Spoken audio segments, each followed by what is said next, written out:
consigo entender o valor do Bitcoin, porque eu não consigo empregar esse método específico para avaliar esse ativo. Então a gente separou a conversa em duas formas de análise diferentes sobre o valor do Bitcoin. Uma parte sobre o valor de uma ótica mais qualitativa e depois uma parte que adereça bem essa dor de não ser possível fazer um valuation, que é a análise quantitativa do Bitcoin. E aí eu lembro da gente conversando em outros podcasts que a gente já fez sobre o Bitcoin ser, nas palavras que eu uso, a melhor empresa do mundo. E vocês na sua usam que todos temos o mesmo equity numa empresa que é o Bitcoin. Isso permite a gente ter incentivos muito alinhados. Então eu te pergunto, pensando que o Bitcoin é uma empresa, e desse ponto de vista mais VC, que está investindo numa empresa early stage, uma empresa que você não está vendo o fluxo de caixa, mas sim as características qualitativas. Quais são esses fundamentos que você vê no Bitcoin? Eu acho que um dos grandes desafios é esse, né? A gente estava até falando no último painel, do ponto de vista de finanças tradicionais é tentar comparar tudo por fluxo de caixa, por yield, né? Por juros, e tentar entender, quando que eu vou receber os juros, quando que eu vou ter cash flow disso, né? Eu compro um apartamento, comparo com o valor do aluguel que eu vou ter. Eu compro uma ação, eu vejo o dividendo da ação que eu vou receber, né? Então acho que a cabeça tradicional pensa dessa maneira de tentar olhar da onde o fluxo de caixa vem e, na verdade, a apreciação ela não vem só do fluxo de caixa, ela vem da apreciação do ativo por si só, né? Quando você compra um apartamento também, você não está comprando só pelo fluxo de caixa possível aluguel, mas pelo preço que vai subir, e eventualmente o preço vai subir porque mais pessoas vão ver que aquele apartamento, aquele imóvel está bem na localização que você comprou, tem um potencial de apreciação, porque está em frente da praia, seja lá o que for, e por isso aquilo vai ter uma demanda maior ao longo do tempo, né? Isso tudo muda quando a gente está falando da base monetária de tudo, né? Porque o Bitcoin é difícil até de classificar. Você tem as conversas assim, mas o Bitcoin entra onde no meu portfólio? Ele é uma ação, ele é uma commodity, ele é renda fixa, aonde que eu coloco, né? Ele é ativo físico, ativo fixo, né? E é um pouco de tudo. Eu acho que, na verdade, o Bitcoin é antes de tudo. Ele é a base monetária de tudo. Ele é a referência de tudo. Tudo, eventualmente, vai ser precificado em Bitcoin, né? Quando você vira essa mentalidade, você para de se perguntar, quando você está fazendo fluxo de caixa descontado da empresa, né? Você não para se perguntar, peraí, o dólar? Quanto que ele vai variar nesse período de tempo, né? Porque tudo é em dólar. O ativo está em dólar, o fluxo de caixa está em dólar, tudo está em dólar. E, eventualmente, a gente vai migrar para o mundo onde a gente vai estar todo em Bitcoin. O segundo ponto que você trouxe, que eu acho que é um ponto bem legal, o alinhamento de interesses dentro do Bitcoin é único, né?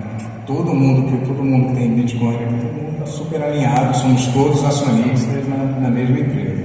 E isso leva a algumas coisas que, assim, é um fenômeno que acho que a gente nunca viu em nenhuma indústria global, né?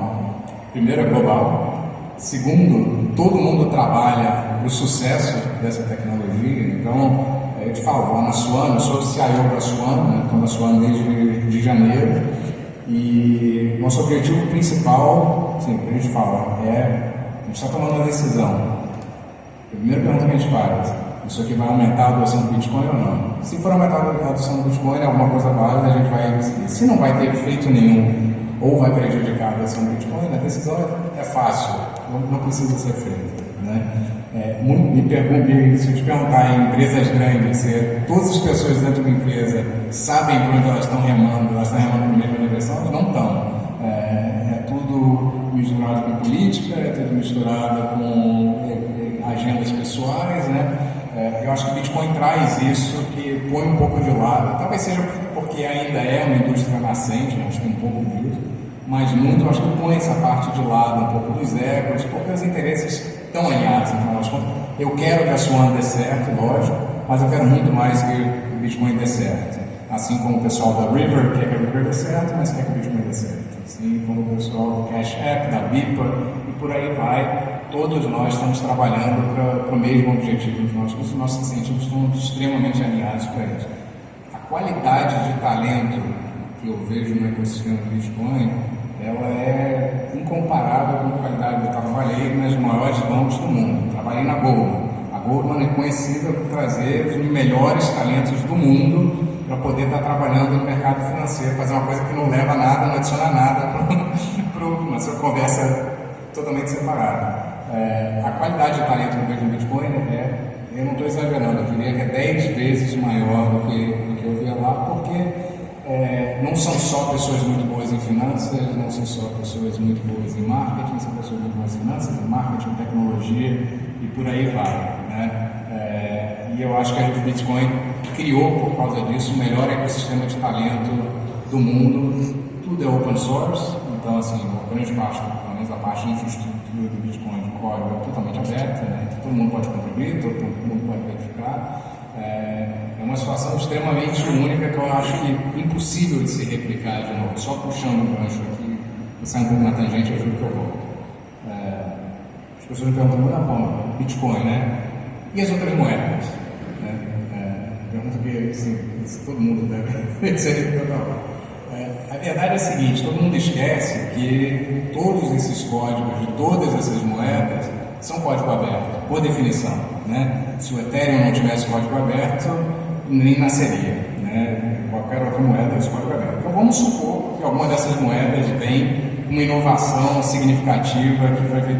A gente vai olhar com um bom Bitcoin e falar, isso realmente é um negócio diferenciado e vai haver uma discussão de como implementar aquilo em algum momento dentro do Bitcoin, se fizer sentido, né? Se não fizer sentido, grande maioria das vezes não faz sentido nenhum, né? É tudo mais marketing do que funcionalidade. Isso não vai ser copiado ultimamente, né? E acho que o que a gente está vendo aí com smart contracts é um pouco disso, né? Por anos, que a gente tem smart contracts, que finalmente é uma tecnologia que pode fazer muito mais, e o Bitcoin pode fazer isso tudo, né? Isso só não foi feito até agora porque acho que os incentivos não estavam na mesa para que isso fosse feito, né?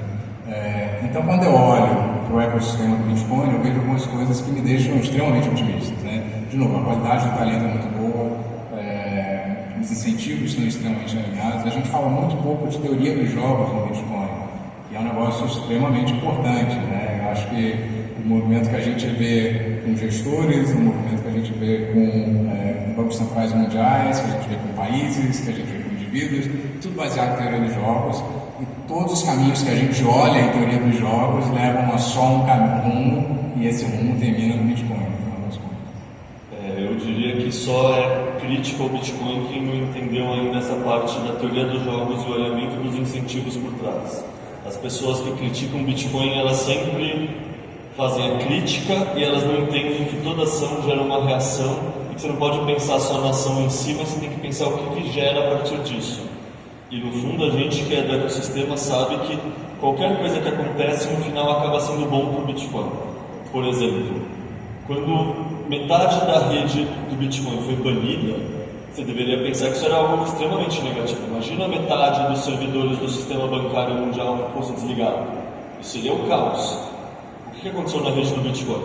A mineração foi descentralizada, foi positiva, ele saiu de uma jurisdição ruim por vários pontos de vista, que é a China, foi para uma jurisdição mais amigável que é os Estados Unidos, e acabou sendo muito positivo, na verdade.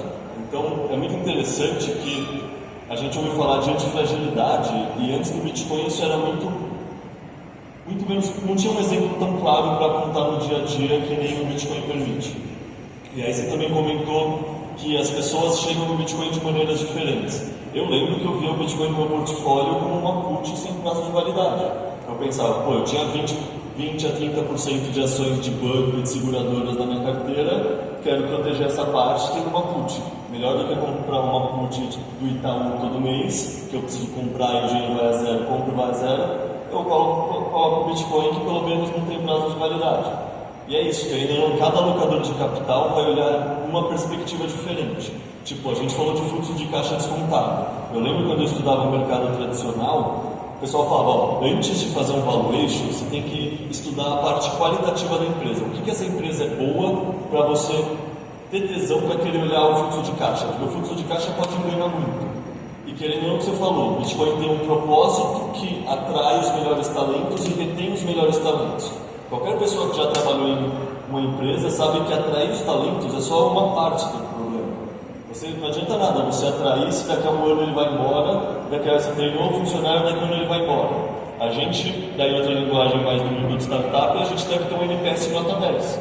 Essa retenção de talento implica o quê? Que todo usuário é satisfeito com o Bitcoin. A gente tem um crescimento viral. Warren Buffett sempre fala aquela história de você ter fossos que protegem. A gente tem o melhor fosso que protege. Olha o tamanho da nossa hash rate comparado com qualquer outra rede mundial, a nossa capacidade de processamento de dados. Então, não sei, para mim essa parte qualitativa do Bitcoin ela é muito óbvia. No fundo, só não acha isso quem estuda, quer dizer, entre aspas, estuda vendo manchete que sai no New York Times em vez de pesquisar um pouco mais. Mas daí eu te pergunto, essa é a parte qualitativa